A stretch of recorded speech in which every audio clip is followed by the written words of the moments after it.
অপরাধ বিষয়ক অনুষ্ঠান ক্রাইম ওয়াচে স্বাগত আরও একবার। দর্শক, বিবাহিত জীবনের 9 বছর পার করার পর স্বামীর হাতে মৃত্যু হয়েছে এক গৃহবধূর। দাম্পত্য জীবনের কলহ বিবাদ আর নির্যাতন আড়াল করে এ দীর্ঘ সময় পার করলেও শেষ রক্ষা হয়নি তার। অভিযোগ রয়েছে ছবিকে হত্যার সময় স্বামীর সাথে সহযোগী ছিলেন তার ভাই অর্থাৎ ছবির দেবরও।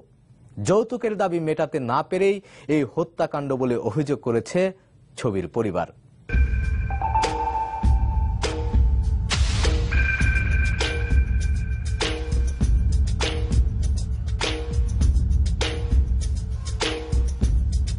রাজধানীর দক্ষিণ গোরানের অবসরপ্রাপ্ত ব্যাংক কর্মকর্তা আতাহার আলী হাওলাদার ও আয়েশা আক্তারের ছোট মেয়ে সোনিয়া আক্তার ছবি। বড় মেয়ে বিদেশে থাকায় তাদের আদর স্নেহের পুরোটাই ছিল ছোট মেয়ে ছবিকে ঘিরে।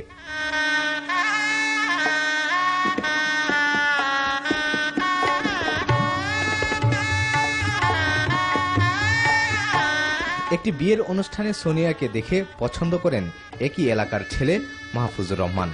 অনেক ধুমধাম করে মাহফুজের সাথে বিয়ে হয় সোনিয়ার।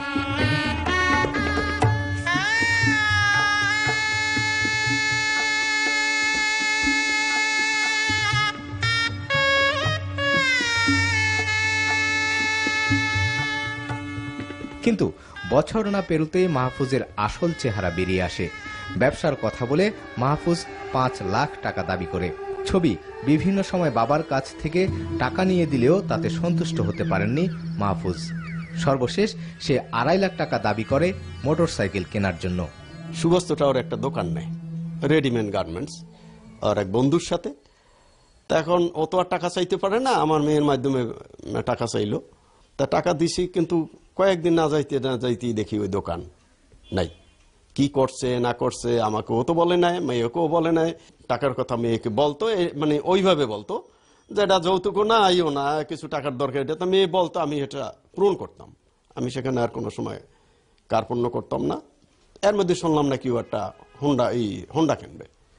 আর মেয়ের কাছে হোন্ডা প্রায় আমার 1.5 থেকে 2 লক্ষ বা 2,50,60,000 টাকা তুমি আনিয়ে দাও, তাহলে আমি একটা হোন্ডা কিনতে পারি। আমারও কিছু আছে, হোন্ডার দাম হয়তো আরো বেশি, আমি আর ঠিক আইডিয়া নেই।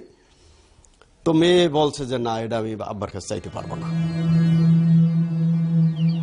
গত 5 অক্টোবর সকালে বাবা আতাহার আলীকে ফোন করেন মাহফুজের ছোট ভাই পিয়াস। তিনি তাকে বাসায় আসতে বলে দ্রুত ফোন রেখে দেন। কিন্তু আতাহার আলী ভাবতেই পারেননি এত বড় সর্বনাশ হয়ে গেছে তার। আমার জামাইয়ের ছোট ভাইয়ের নাম পিয়াস, ডাকনাম যেটা। ও আমাকে ফোন করে বলে যে আঙ্কেল একটু আমাদের বাসায় আসেন। আমি বললাম যে কেন? একটু আসেন। যখন আমি দোতলার সিঁড়ি বেয়ে ছিলাম, আমার ওয়াইফের কান্নার শব্দ আমি শুনতে পেলাম। এসে দেখি আমার মেয়েটাকে মেজে শোয়ানো, চাদর দিয়ে ঢাকা। আমি কোন রকম কষ্ট করে একটু চাদরটা জাগাই দিই যে আমার মেয়ে চোখ বুঝে শুয়ে আছে। আমি জামাইকে জিজ্ঞেস করলাম, এই কি হয়েছে বলো? সে আমাকে বলল যে আমি সকাল 10:30 ঘুম থেকে উঠে দেখি ছবি রুমে নেই।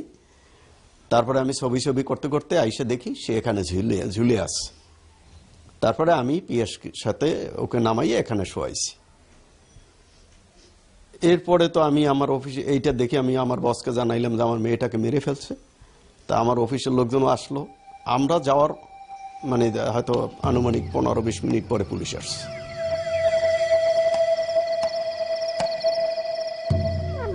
ছবিকে হত্যা করে স্বামী মাহফুজ এবং দেবর পিয়াস এটাকে আত্মহত্যা বলে চালিয়ে দেবার চেষ্টা করেন।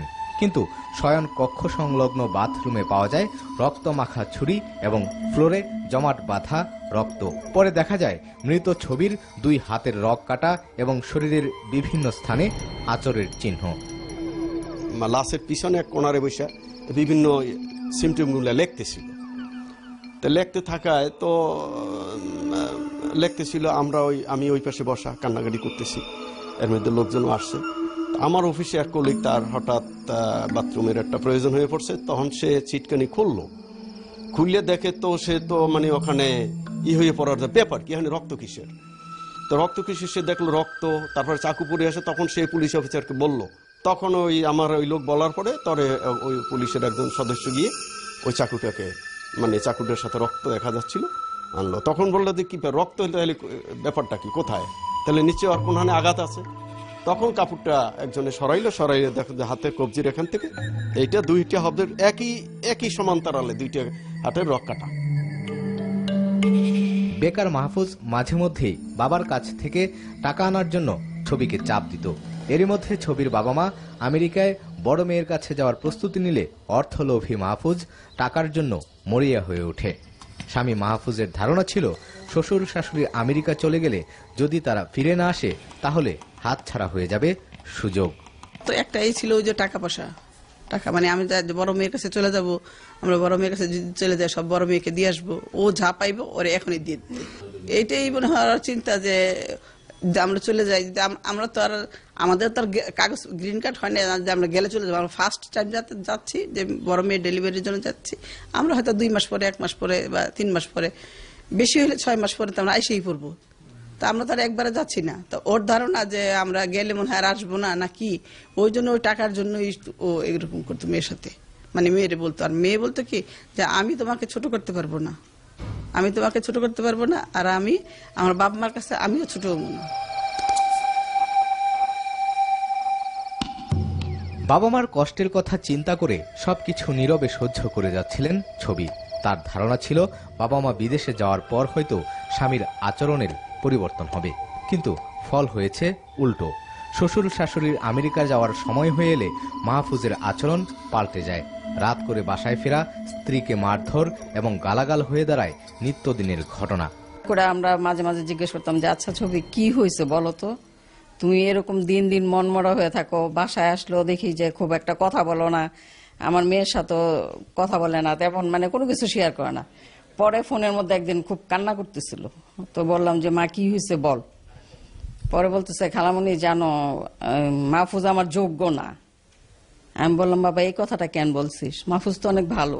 আমি এই কথা বললাম, কয় হ্যাঁ আমি তো কারোর সাথে শেয়ার করতে পারি না, আর আমি কারোর কাছে কিছু বলতে পারি না। আমি কই ব্যাপারটা কি আসলে খুলে বলতো। কয় খালামণি ও আমার সাথে খুব রাফ বিহেভ করতো। বাবা মা তো দূরের কথা, ছবি আত্মীয় স্বজন কাউকেই জানতে দেননি সুখের সংসার নয়, নির্যাতনের সংসারেই দিন পার হচ্ছে তার। বলতো যে ওর বন্ধু বান্ধব গুলো ওর কাছে, যেটা ছবি বলতো যে ওর বন্ধু বান্ধব গুলো আমার কাছে ভালো লাগে না, পার্সোনাল লাইফে খুব ইন্টারফেয়ার করতো, এবং বলতো যে ইদানিং এই বন্ধুদের সাথে চলার কারণে ওর বিহেভ অনেক চেঞ্জ। যে বাইরে থেকে দেখা যায় যে আসছে ঠিকই, ছবি হয়তো বা ভালোভাবে ওরে কোনো কিছু বললো খারাপ ভাবে শাউট করে উঠতেছে। মানে দেখা যেল যে কোনো কিছু, যেমন কথা বলতে গেলে দেখা যেত মানে এমন ভাবে নাকি ওরে ধরে বসতো কোনো কোনো সময় মারার জন্য। সে বলতো তখন আমি মুহূর্তের জন্য ওরে মানে অবাক হয়ে যেতাম যে আমার কেন মারতে আসে কেন। যে রাত্রে মারা গেছে সে রাত্রে ওই বাইরে থেকে যাইয়েই সে হয়তো এই অ্যাটেম্পটা নেছে। এর আগে ওই যে 2-3 দিন আগে বলছে যে সিমটম আমাকে মেরে ফেলবে, সে হয়তো আগে থেকেই সে প্ল্যান করছে যে সরাই দিতে হবে, কারণ তার মা বাবা যদি আমেরিকা চলে যায় হয়তো আর আসবে কি আসবে না, দেশে তো এই মেয়ে ছাড়া আর কেউ নাই। মানে তার টেন্ডেন্সি হইলে তো আমার শালা নাই, তাহলে টাকাগুলো কি করবে। মানে টাকা একজনার, কিন্তু তার সবসময় টেন্ডেন্সি ছিল ওরে যে টাকা এনে দাও। এক সময় ধৈর্যের বাঁধ ভেঙে যায় ছবির, তবে বলতে গিয়েও বলা হয়নি তার চাপা কষ্টের কথা। মৃত্যুর আগে তার ছোট খালাকে ফোন করে জানিয়েছিল স্বামীর নানা কুকীর্তির কথা, বলেছিল এমন বিষয় আছে যা জানলে তোমরা ওর দিকে থুতুও ফেলবে না। সাক্ষাতে বলতে চেয়েছিল স্বামীর সেই কুকীর্তির কথা, কিন্তু সে কথা আর বলা হয়নি। গালাগালি করে মানে আমাকে মানসিকভাবে যন্ত্রণা দিতেছে। বললাম যে এইভাবে করতে করতে তো তুমি শেষ হয়ে যাবা। পরে বলতেছে হ্যাঁ আরো কিছু কথা আছে, ফোনে তো এত কিছু বলা যায় না, আরো কিছু কথা আছে সামনাসামনি বলবো, যেগুলি শুনলে তোমরা ওর দিকে তাকাবো না, ওর দিকে তাকায় থুতুও ফেলবা না, এইরকম কথা বলছে। যে রাতে ছবিকে হত্যা করা হয় সে রাতে প্রায় 2-2:30 পর্যন্ত মাহফুজ বাসার সামনে রাস্তায় ঘোরাফেরা করছিল।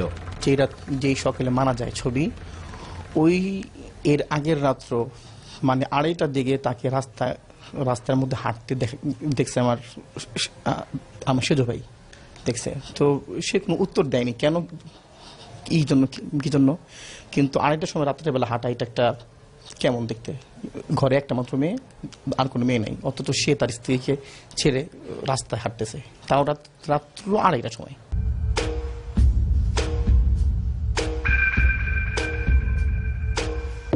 ঘটনার পরপরই ঘাতক স্বামী মাহফুজ এবং দেবর পিয়াসকে পুলিশ গ্রেফতার করলেও এ ঘটনায় আরও কেউ জড়িত ছিল কিনা বা কিভাবে তাকে হত্যা করা হয়েছে তার তদন্ত করছে পুলিশ।